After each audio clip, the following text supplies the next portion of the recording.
Okay guys, palit tayo ng water pipe ng Toyota Altis. Basag na yung kanyang water pipe guys. So ito yung papalit natin na bago guys. Bakal na yan, ito plus lang. So lalagyan na lang natin ng kulan guys.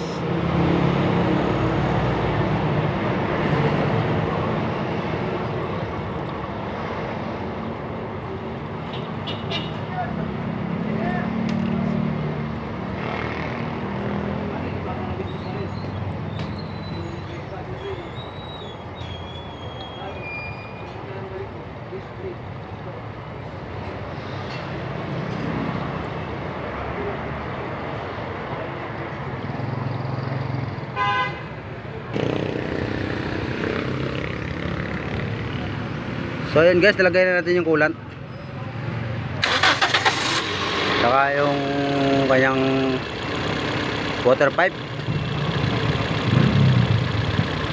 So check na natin kung may tagas pa.